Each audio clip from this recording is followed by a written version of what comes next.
day 182 of the Daily Stoic. The obstacle is the way. Quote, while it's true that someone can impede our actions, they can't impede our intentions and our attitudes, which have the power of being conditional and adaptable. For the mind adapts and converts any obstacle to its action into a means of achieving it. That which is an impediment to action is turned to advance action. The obstacle on the path becomes the way. Marcus Aurelius, Meditations 5.20. Today, things will happen that will be contrary to your plans. If not today, if not today, then certainly tomorrow. As a result of these obstacles, you will not be able to do what you planned. This is not as bad as it seems, because your mind is infinitely elastic and adaptable. You have the power to use the Stoic exercise of turning obstacles upside down, which takes one negative circumstance and uses it as an opportunity to practice an unintended virtue or form of excellence. If something prevents you from getting to your destination on time, then this is a chance to practice patience. If an employee makes an expensive mistake, this is a chance to teach a valuable lesson. If a computer glitch erases your work, it's a chance to start over with a clean slate. If someone hurts you, it's a chance to practice forgiveness. If something is hard, it's a chance to get stronger.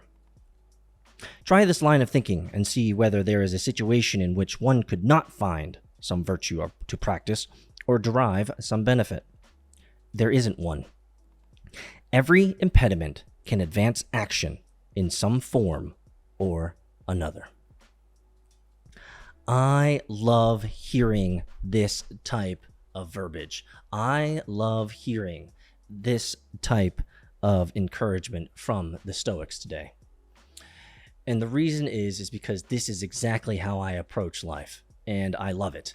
I think it is absolutely, as a practitioner of this naturally, this brings me alive, because every single obstacle in life is an opportunity for action. It is not an opportunity to sit down and do nothing, like a bump on a log. No.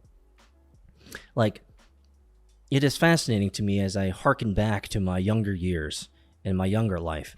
It is very clear to me that it is interesting that in the constraints of life and the emergence of roadblocks, that is when I actually feel like, in a lot of ways, I feel like I'm actually the most alive.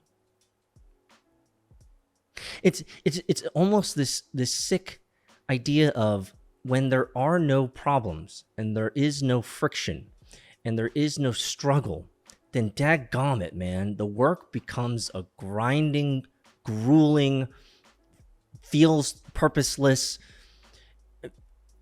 It's almost as if the constraints and the roadblocks that emerge, especially for me in business building, those are the times in which I become the most productive. Those are the times in which I come alive.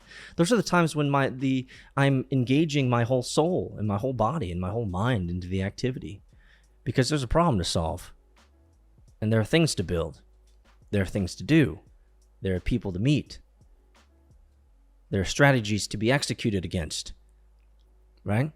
And there are people to please, customers to please, investors to please, right? And so you guys have probably heard me say this, but I feel galvanized when problems arise. It's almost sadomasochistic, I suppose. Maybe I just have embraced the shadow so much that the suffering and the shadow is where life actually is for me.